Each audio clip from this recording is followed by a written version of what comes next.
O Senhor esteja convosco. Proclamação do Evangelho de Jesus Cristo segundo Mateus.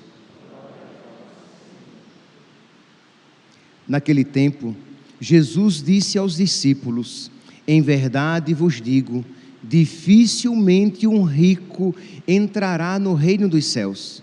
E digo ainda, é mais fácil um camelo entrar pelo buraco de uma agulha do que um rico entrar no reino de Deus. Ouvindo isso, os discípulos ficaram muito espantados e perguntaram: então, quem pode ser salvo? Jesus olhou para eles e disse: para os homens isso é impossível, mas para Deus tudo é possível. Pedro tomou a palavra e disse a Jesus: vê, nós deixamos tudo e te seguimos, que haveremos de receber? Jesus respondeu: em verdade vos digo, quando o mundo for renovado e o Filho do Homem se sentar no trono de sua glória, também vós que me seguistes, havereis de sentar-vos em 12 tronos para julgar as 12 tribos de Israel. E todo aquele que tiver deixado casas, irmãos, irmãs, pai, mãe, filhos, campos, por causa do meu nome, receberá 100 vezes mais e terá como herança a vida eterna. Muitos que agora são os primeiros serão os últimos, e muitos que agora são os últimos serão os primeiros. Palavra da salvação.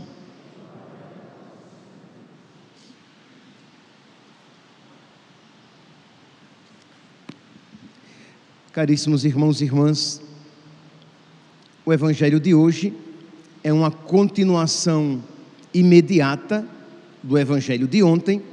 Ontem, Jesus se encontra com o jovem rico, convida-o para ser seu discípulo, para fazer parte do grupo dos amigos próximos dele, para ser apóstolo.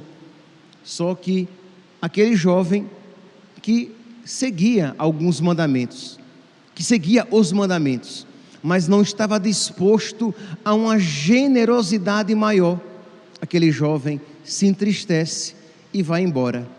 E aí Jesus, vendo aquela atitude, Jesus diz: em verdade vos digo, dificilmente um rico entrará no reino dos céus, porque com muita facilidade nós deixamos o nosso coração se apegar às riquezas.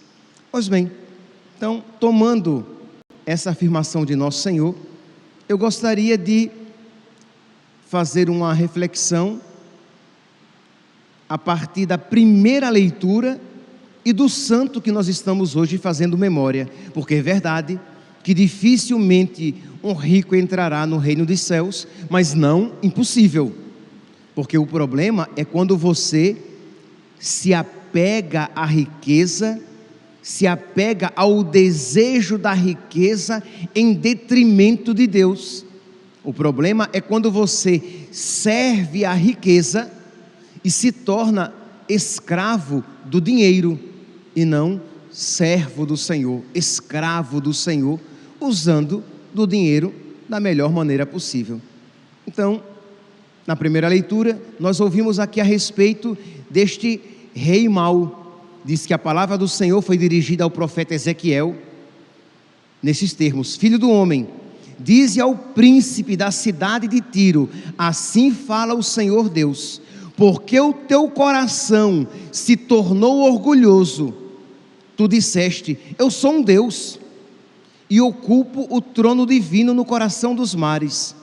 Tu, porém, diz Deus, por meio do profeta Ezequiel, tu, porém, és um homem, e não um Deus, mas pensaste ter a mente igual a de um Deus. Por quê? Porque ele era mais sábio do que Daniel. Imagine, Daniel que interpretava os sonhos. A palavra diz aqui: sim, tu és mais sábio do que Daniel. Segredo nenhum te obscuro, com talento e habilidade adquiriste uma fortuna. Mas, não obstante todos esses dons, ao invés dele se voltar para Deus e reinar segundo Deus, ele se colocou no lugar de Deus. Meus santos, não há como, de alguma maneira, vendo o mau exemplo deste rei, deste príncipe, deste primeiro de Tiro, não pensar nos governantes do mundo quando querem se colocar no lugar de Deus, criando leis contrárias aos mandamentos de Deus e perseguindo o próprio Deus quando perseguem os seus discípulos. Apenas um exemplo próximo a nós, mas infelizmente não o único. Nós estamos vendo por esses dias o que está acontecendo com a igreja na Nicarágua, sendo perseguida por aquele ditador, pelo seu presidente. Os fiéis sendo impedidos de entrar na igreja, e a igreja sendo perseguida e impedida de se manifestar publicamente. Mas aqui é apenas um exemplo dentre tantos outros semelhantes de governantes que se colocam como Deus, aprovando e promovendo o aborto, aprovando e promovendo a ideologia de gênero, aprovando e promovendo a eutanásia, a morte assistida, morte digna, morte humanizada, quando na verdade o Estado que se coloca no lugar de Deus e decide que ele pode sim dar o direito de alguém tirar a própria vida, de alguém dizer se tem este ou aquele sexo. O Estado que quer, entre aspas, dar educação sexual aos nossos filhos, quando na verdade é uma perversão sexual. Então, meus santos, é importante que nós, cristãos católicos, tenhamos em mente, principalmente agora que nós estamos nos aproximando das eleições, que candidatos nós iremos escolher. Católico não vota em candidatos que promovem o aborto, que promovem a ideologia de gênero e tantas outras coisas contrárias, diametralmente opostas aos mandamentos de Deus e aos ensinamentos da igreja. Cuidado, para que nós não nos tornemos amanhã aquilo que hoje nós estamos vendo, por exemplo, na Nicarágua. Mas nós temos também um exemplo belíssimo de um estadista, de um rei, de um político segundo o coração de Deus. É Estevão, rei da Hungria. Estevão, ele era filho do duque de Geza, que era um pagão e que, por influência da sua esposa Sarouta, olha aí que nome bonito, quem quiser futuramente dar um nome à sua filha, Sarouta, mas uma mulher piedosa, juntamente com Santo Alberto, influenciaram o duque de Geza, que se deixou batizar e que promoveu o batismo, a cristianização ali na região que estava sob o seu domínio. E diz que depois do batismo do duque de Geza, muitos se deixaram batizar, mas ele não quis entrar em choque com o povo, porque ele sabia que o paganismo estava muito enraizado com as tradições populares, e ele deixou que isso coexistisse, isto é, um sincretismo religioso. Ele se tornou cristão, mas ele acalentava no seu reino práticas pagãs, fazia vista grossa.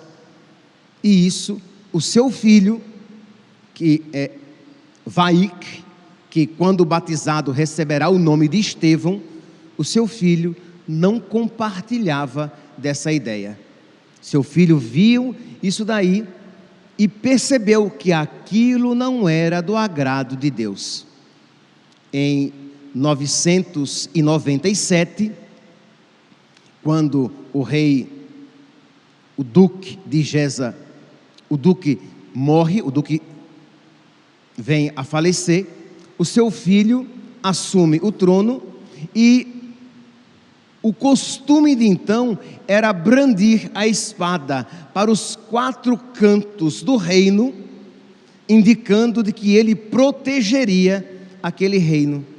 E diz que Estevão diz que ele empunhou a espada, dizendo que protegeria o reino, mas também e principalmente com a arma espiritual, com a fé, de que ele se empenharia a evangelizar todo o seu reino, de que ele se empenharia para que todos se tornassem cristãos, e de que ele se empenharia a tornar as leis do Estado, as leis do seu reino, de acordo com as leis de Deus, porque estas é que são verdadeiramente boas. Pois bem, diz então que para que ele pudesse desempenhar bem o seu reinado e pudesse deixar posteridade, ele vai se casar e procura uma noiva, uma futura esposa, que compartilhasse da sua fé. Ele não estava pensando, olha aqui meus santos, rapazes, homens que querem se casar, o exemplo de Santo Estevão é importantíssimo. Ele não estava procurando uma mulher que fosse bela segundo os padrões do mundo. Ele estava procurando uma mulher que fosse virtuosa e que tivesse fé, para que fosse um exemplo para os seus filhos, porque de alguma maneira ela estaria muito mais próxima dos seus filhos, que os educasse para o céu. Então, muitas vezes o rapaz, o critério que o impulsiona à busca da sua esposa, da sua futura esposa, são critérios puramente estéticos, puramente sensíveis. Se ela é bonita, se ela é atraente. Entenda? É claro que tem que ser alguém de alguma maneira agradável a você, mas este não pode ser o critério único e primeiro. Pode ser um dos critérios, mas não nem de longe o principal. Então ele ouviu dizer que a filha do rei Henrique, Santo Henrique da Baviera, que seria declarado santo depois, que a filha do rei Henrique da Baviera era uma moça virtuosa, que estava sendo educada num convento pela tia que era abadesa, e ele então queria com ela se casar. Seu nome era Gisela. Diz então que ele procurou se encontrar com ela para pedir-lhe a mão, só que a tia, a abadesa, disse: eu não vou consentir minha sobrinha se casar com um bárbaro recém-convertido, porque imagine, o pai de Estevão era pagão, tinha se convertido, então Estevão era de alguma maneira, não era alguém de uma linhagem cristã, era um recém-convertido por causa do seu pai, mas como era rei, aceitou que viesse visitar a sua sobrinha. Ela era irmã, né? A abadesa era irmã do rei, então tinha muita influência. Diz então que sem a moça saber, ela pediu que a moça ficasse no jardim do convento, como normalmente ela ficava, em oração. E o rei chegou, Estevão chegou. Quando Estevão viu de longe a sua pretendente rezando, ele esperou que ela terminasse a oração, porque não era conveniente que ele atrapalhasse um diálogo que ela estava tendo com o Rei dos Reis e Senhor dos Senhores. Meus santos, isso é um exemplo para nós, tá? Que mania é essa? Às vezes o padre está rezando, você não vai tirar o filho da forca, e você vai lá e interrompe o padre. Padre, posso falar com o senhor? A gente fala, né? Vai fazer o quê? Vai matar? Não, a gente vai educar, né? Então, mas deixe o padre rezar, deixe o fiel rezar. Se tem alguém rezando na igreja, só se o seu filho está morrendo e aquela pessoa vai, entendeu? Quer dizer, é algo urgente, urgentíssimo, urgentíssimo, senão não atrapalha a oração de ninguém. Eu estou com pressa. Então vá fazer o que você tem de fazer e no outro dia você fala com aquela pessoa.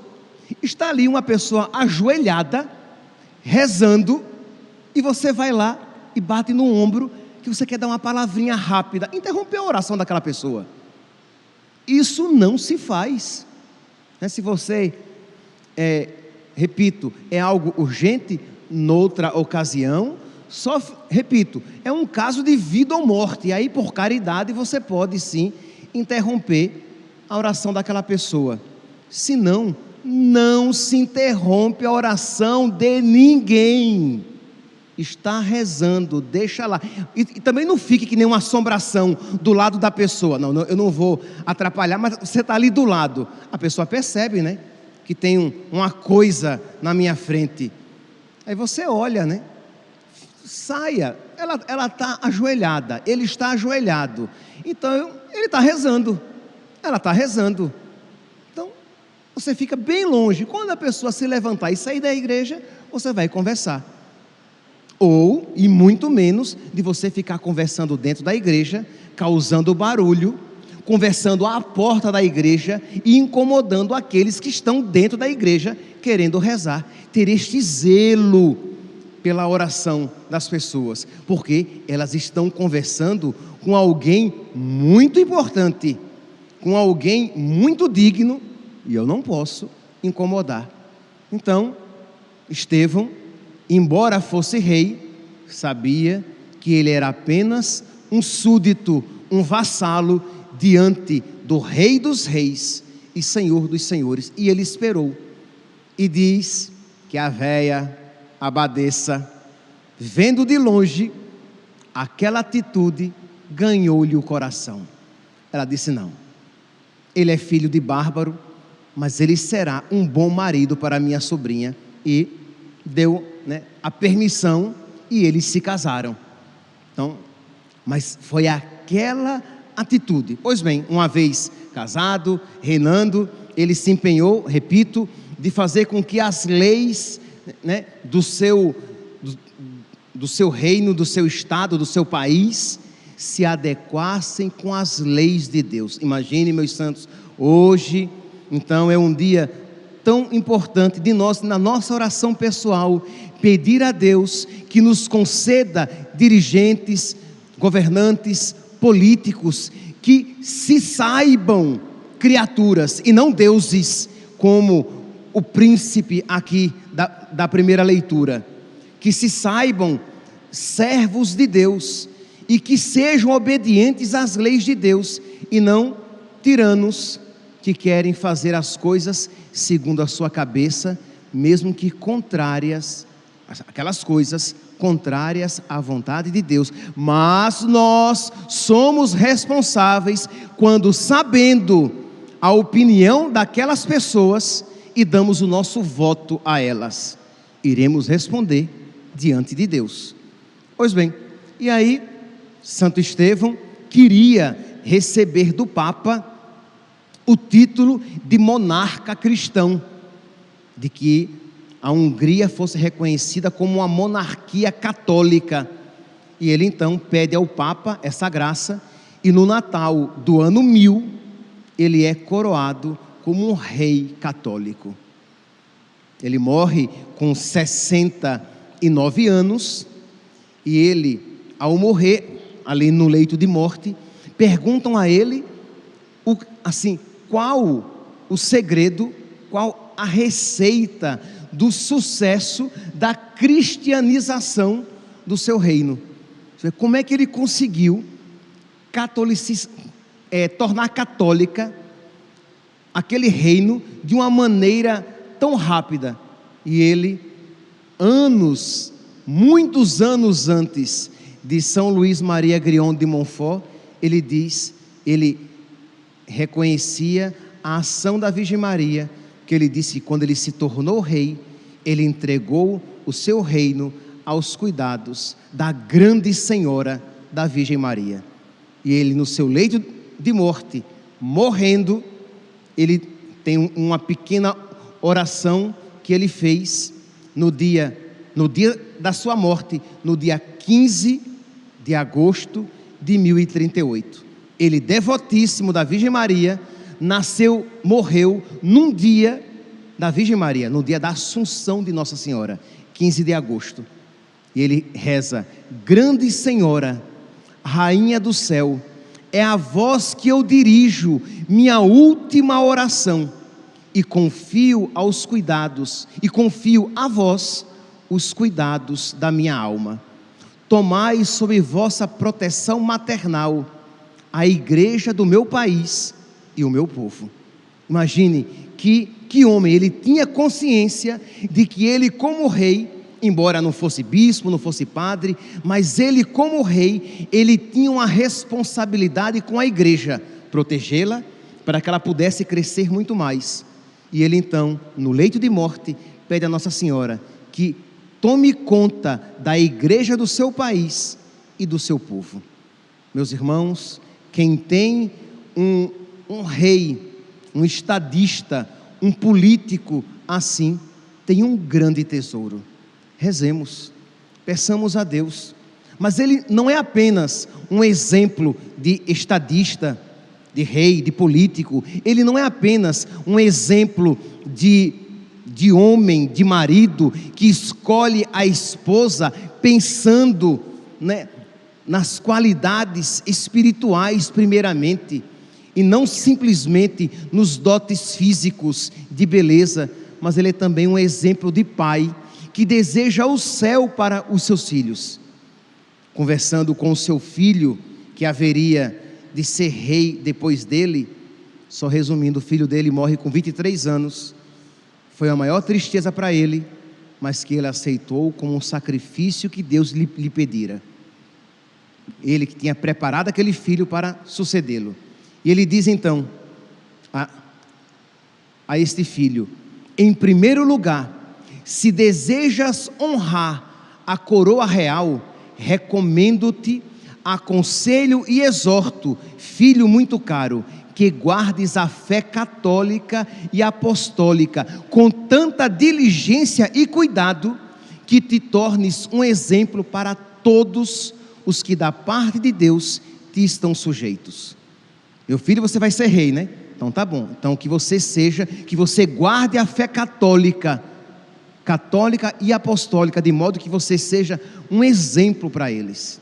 Imagine aqui, meus santos, um pai que diz aos seus filhos: meu filho, seja um católico de verdade. Minha filha, seja uma católica de verdade. Passar esse valor da fé, quando muitas vezes nós estamos preocupados simplesmente que os nossos filhos tenham um bom emprego, que os nossos filhos tenham uma boa casa, que os nossos filhos tenham segurança econômica. Este homem estava preocupado que o seu filho fosse um católico de verdade e, como um rei, que fosse um bom rei, exemplo para os outros. Continua. Não vou ler tudo porque o texto é grande. Em nossa monarquia, meu filho muito querido, doçura do meu coração, esperança da continuidade de nossa linhagem, rogo-te e ordeno que por tudo e em tudo, firmado na piedade, sejas propício não apenas aos parentes e próximos, isto é, que você seja bom não apenas com seus parentes e com aqueles que lhe são próximos, não apenas aos príncipes e aos chefes, não apenas aos reis e vizinhos, mas também aos estrangeiros e a todos os que te procurarem. Seja bom, meu filho, e seja bom não apenas com esses que são próximos a você, seja bom aos pobres, seja bom àqueles que o procurarem, e seja bom com os estranhos. Percebe aqui que valores ele ensina ao seu filho, que os pais podem e devem ensinar. Já, meu filho, seja um homem de palavra, minha filha, seja uma moça generosa, uma moça modesta, um homem virtuoso. A gente só ensina valores materiais. Seja esperto, seja trabalhador. Nada disso é mal, tá? Pelo amor de Deus. Mas percebe que muitas vezes a formação que os pais passam para os filhos é apenas uma formação materialista, imanente. Seja estudioso, seja estudiosa. Tá bom, pelo amor de Deus, né? Ser estudioso é virtude, tá? Tá bom, seja estudioso, seja preguiçoso não. Preguiça é pecado capital. Mas o problema é que, percebe, ser estudioso para ter um bom emprego. Ter um bom emprego para ter dinheiro. Ter dinheiro porque é a melhor coisa que se pode ter nesse mundo. Dinheiro. Quando ele diz, meu filho, seja bom, seja generoso. E seja bom e generoso com todos. Continua, ser misericordioso. Não, continua. Pois a prática da misericórdia te leva à máxima felicidade.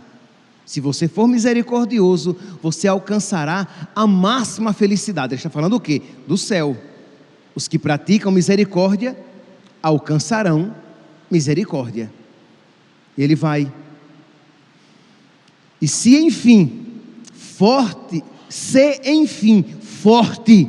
para que a prosperidade não te ensoberbeça.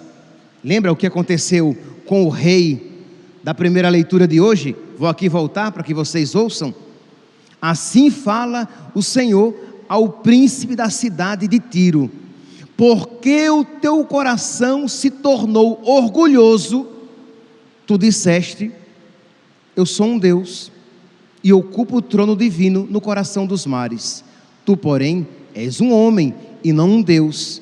Mas, porque enriqueceste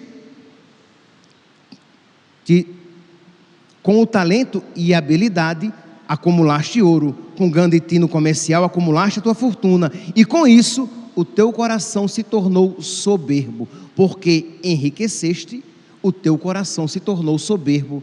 O rei aqui, Santo Estevão, diz: meu filho, sê forte, para que a prosperidade, afinal de contas ele é um rei, ele teria dinheiro, então cuidado, para que a prosperidade não te torne soberbo, e nem desanimes na adversidade. Sê humilde, para que Deus te eleve agora e no futuro.